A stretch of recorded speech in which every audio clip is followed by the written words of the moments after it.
Hey, good morning. This is Stephanie Freid, and I'm coming to you live from Sarhan, which is on the Jordan border with Syria. I'm going to kind of set you up about where I am a little bit before I go into the details of why I'm here. But again, this is called Sarhan, and Gil, who's operating the camera, let's just go and show you a little bit of what's behind me, and I'll describe it and explain to you what you're seeing. If you see beyond those walls and off in the distance the buildings, that's Syria.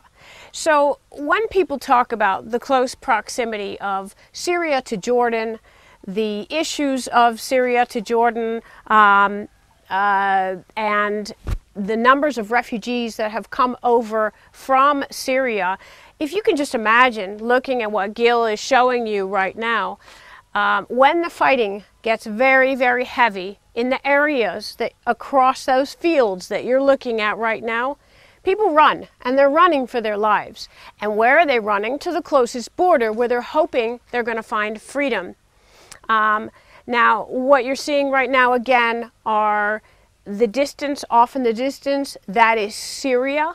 Now, Gilly, if you could just show us the houses right here, just to give you an idea, right below us, these are Jordanian houses. So this is Jordan. And what you just saw a few seconds ago was Syria. Proximity is very close. So if you are in the middle of a bombing campaign and you're Syrian and you live a few kilometers away, you're going to grab whatever you can and run, because it's not that far. And you're going to run to Jordan, to the border here. And that is what's been happening for years, is that hundreds and hundreds of thousands of Syrians have been fleeing the fighting. The war's been ongoing there since 2011, and they've been fleeing the fighting mostly for Jordan. This is the second highest population. Jordan has the second highest population, is hosting of refugees of any other country. And where are they feeling it the most crucially or critically? Here in Sarhan, right on the border. So let me tell you a little bit about why we came here today. There are many border towns like this, areas that are bordering Syria and Turkey, other countries, Lebanon. But the reason that we came here today was that a few months ago, Syria's government decided to conduct a bombing campaign a few kilometers from here in a town called Daraa, when they wanted to push out the opposition from there. And when they did that in June, people en masse, Syrians, came rushing to these borders. Let us in, help us out. But what had happened was that Jordan had instituted a no more refugees policy, because this country is overtaxed with the costs and the responsibility of taking care of what amounts to about 1.5 million refugees. It's a small country that has very, very few resources. Water is critical here, and it's critically at a low point. There's not enough water in Jordan. So they shut the borders here and said to all the people who had come rushing to the borders, sorry, but we're not letting anyone else in. What happened then, there was an outcry, but this is a humanitarian crisis. And where we stand right now today, there's a funding crisis. The UNHCR, which is the refugee agency that funds all those refugees that are living in Jordan and Lebanon and Turkey and on and on and on, they're at a funding crisis. Donors aren't giving them enough money, and so not only is the system already taxed, but the people who were giving money to take care of those refugees are not giving what they used to give, which is the reason that Jordan said, we just can't take any more. So what happened here on the border is that people had camps. They were camped out not too far from here, and the people, you would think that the Jordanians would be angry, because you've got 1.5 million people here who are fighting for the same jobs, fighting for the same resources. So I just came from a meeting with the mayor of this area, and he said that the issues are medical treatment. They don't have enough for all of the residents, let alone the extra refugees. They don't have enough water, as I mentioned before. Certainly not enough jobs. The unemployment rate, he told me, was about 30%. or more. And the mainstay of unemployment or of employment in this area is agriculture. And so that was the reason. You would think that, okay, so going back, you would think that then people would be resentful, that they would say, well, we're not helping these people out. The people who were stuck on the borders in June, they did exactly the opposite. People rallied. There was a hashtag campaign of open the borders, and they started bringing food and aid to the areas around here, the areas behind me, to the people who were camped out here to help them out, because they felt terrible for the people who were in this hot sun, and I can tell you it's quite hot. They felt bad for them, that they'd run for their lives. They came hoping to be let in, and they weren't. So that was the situation here.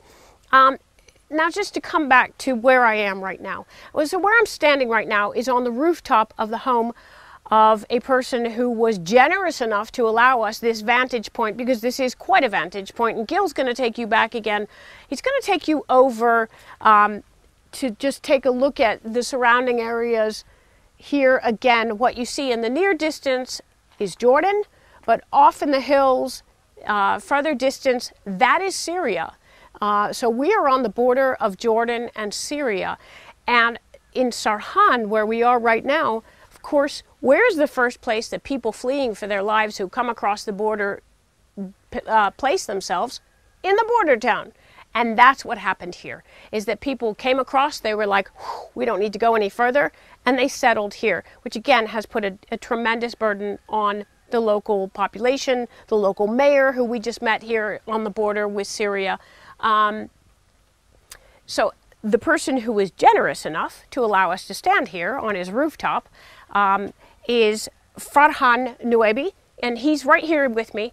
Now, Farhan, come join me. This is Farhan. He lives here. He is he's in the sheep industry. He trades sheep. This is his home. He has 7 children. His English is somewhat limited, so I'm going to speak on his behalf because we talked a little bit about before we started this live stream. So Farhan lives, this is his house right here on the Syria-Jordan border, of course, on the Jordanian side. And he said that, of course, they hear the bombing campaigns. He talked to us about the fact that several mortars landed from the fighting in nearby Daraa, right here in the open field adjacent to this area. Farhan also told me that he owns his other house, which is right next door. The whole kitchen collapsed, and that's not because any bombs dropped from Syria here, or any mortars, or there was RPGs or anything. That is strictly from the shaking, the concussion of the fighting that's happening a few kilometers away. His entire kitchen collapsed. Now again, I mentioned that he has 7 children. He said that his youngest is 2 years old. Because of the bombing campaigns in Daraa that were certainly very violent in June, causing tens of thousands of Syrian refugees to flee to this border area with Jordan, his children are traumatized. They hear it all the time. The houses around here all shake. They do what they can, but they're not going anywhere. This is where they live. And so he's here hoping that there won't be further fighting. And that's what he told us when we talked earlier. Shukran. Thank you so much for joining us. Thank you. Thank you. So just to give you another insight into where we are right now, again, we're on the border of Jordan and Syria. I'm on the Jordanian side. And as we pulled up here, we could see smoke in the background. Now, Gilly, who's operating the camera, he's also going to show you these adjacent houses where the mortars fell recently, right in these open fields, which is lucky because anything that would have fallen, if you can imagine just the shaking from the nearby fighting, is damaging the houses. If the mortar had fallen on a house, well, say no more. When we pulled up to this area this morning, we could see black smoke off in the distance in Syria. We're going to assume that was fighting. I couldn't say for sure. I'm not there. Of course, we know there's an imminent campaign about to happen in Idlib. That's the northwest of here, north of Syria. So it wouldn't affect here, but it's reminiscent of what happened a few months ago here. And that campaign on the part of the Syrian government will be to push opposition out of that area. The forecast is that it's going to be bloody and very deadly.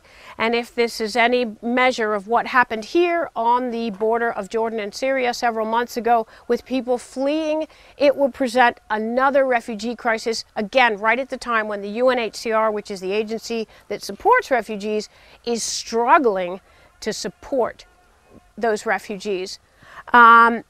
Just another note is that this used to be, there are two major crossings, border crossings in this area, and we're right next to one that used to be a commercial crossing. The other one is more pedestrian, non-commercial.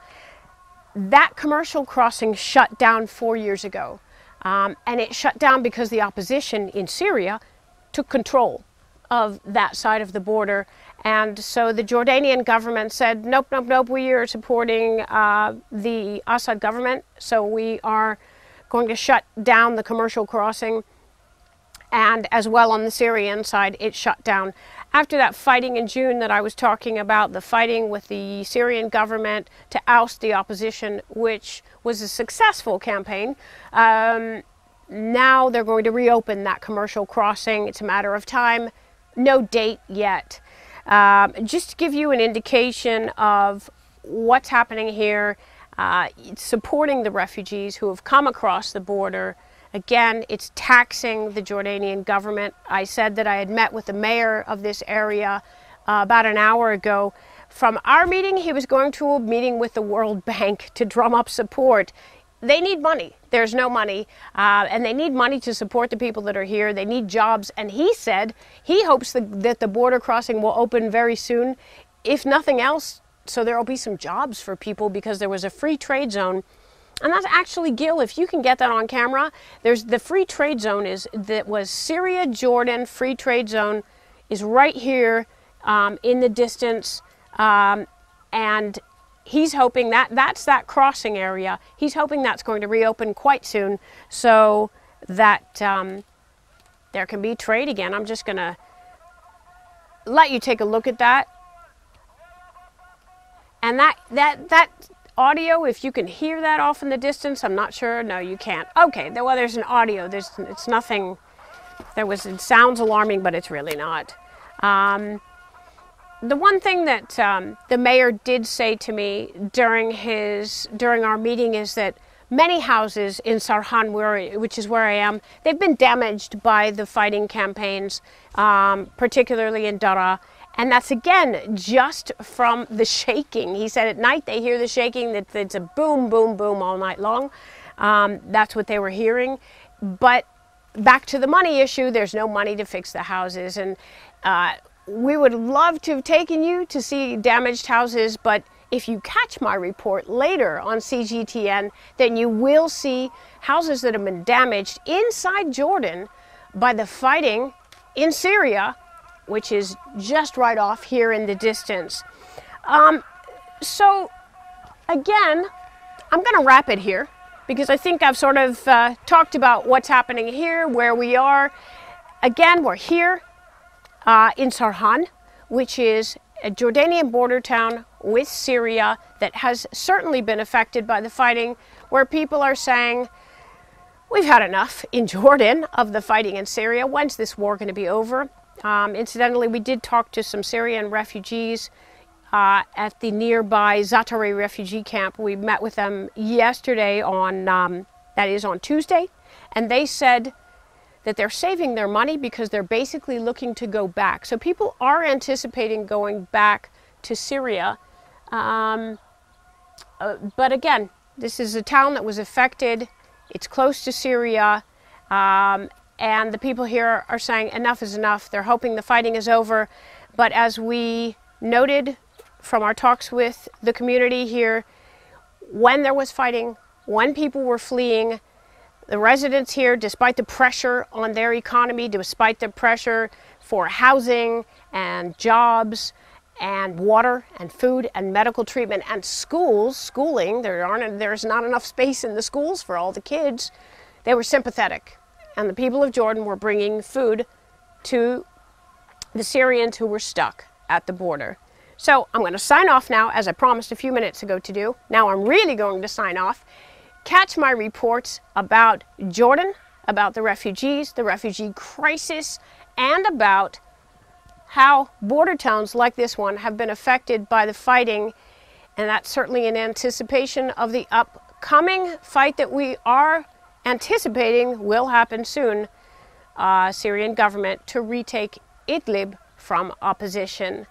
Thanks. You can catch me on social media. This is Stephanie Freid in Sarhan, Jordan, on the Syrian border for CGTN.